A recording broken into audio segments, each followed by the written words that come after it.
we've got a hypothesis that we're still working out that's supported to some degree by the relevant literature. So imagine that you're looking for a stable partner, right? So you might think, well, what do you want in a stable partner? And at least in principle, one of the things you don't want is too much mismatch between you and that person on the 5 fundamental dimensions. So for example, if you're really extroverted and you have a really introverted partner, you're going to engage in continual conflict about how much social activity the two of you should subject yourself to.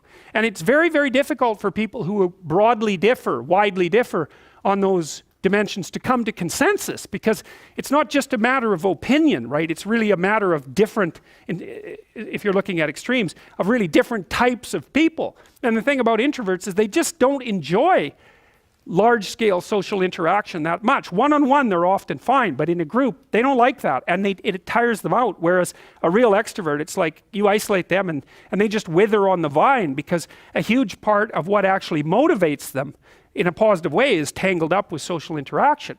And so if you're an agreeable person and you have a particularly disagreeable partner, you're also going to run into problems, because the agreeable person will say whatever you want whenever, and the disagreeable person will say, well, I'd like to know what the hell you want for a change, and be much more harsh and much more demanding in the situation. And the agreeable person is going to find the disagreeable person harsh and unpleasant, and the disagreeable person is going to find the agreeable person wishy-washy and unable to stand up for themselves. And again, that's actually one of the primary sources of tension between men and women, because women tend to be higher in agreeableness than men. It's about half a standard deviation, which is quite a large difference by psychological standards.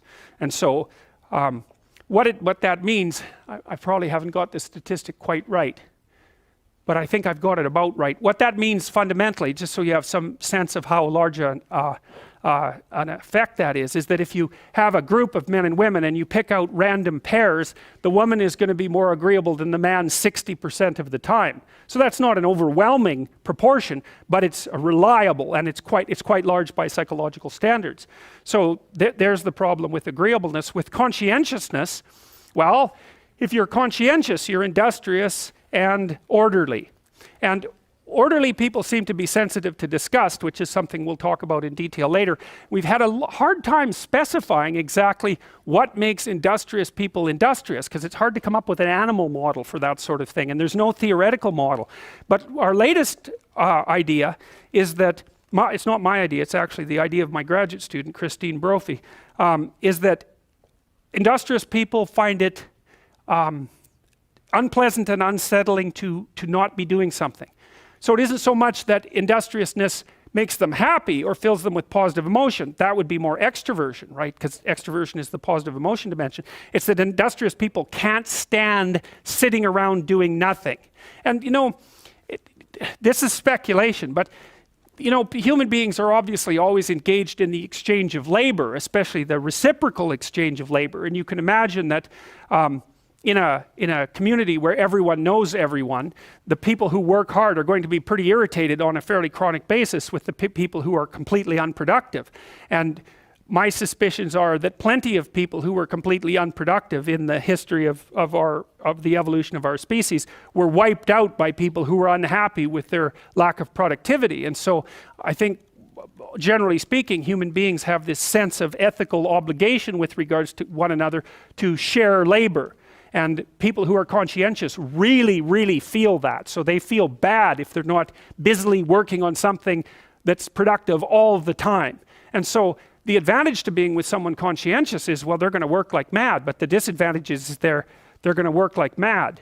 So, if you're looking for a partner that you want to relax with or have fun with, or who isn't uptight, then a conscientious person is probably not a very good choice.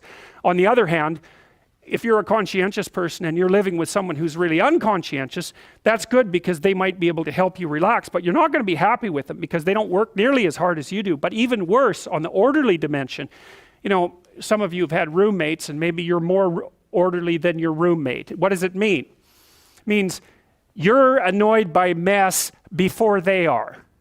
And you don't have to be annoyed by mess much before your less orderly roommate for you to be the one that's always running around picking things up. And so actually one of the things that's emerged from the psychometric analysis is that women are slightly more orderly than men. And I suspect that has something to do with the, what would you call it, inequitable distribution of housework. Because even if imagine that your proclivity is to be triggered by disorder 25 seconds before your partner's. Well, you're going to end up, it doesn't take much difference for you to be the one that's always concerned about the mess first.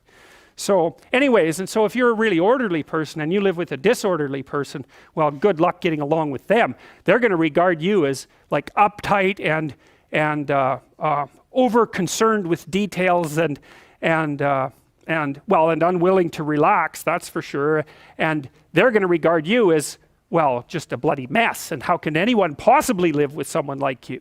And so another reason why it's useful to understand your personality is because I think it gives you a better crack at finding someone that you can actually live with over the long run. And we don't know what the optimal, I don't think you want to live with someone who's exactly like you, because then both of you have the same strengths and weaknesses. And there's a bit of a problem there, right? Because maybe an agreeable person can use a bit of a disagreeable person around them to balance each other out, and vice versa, right?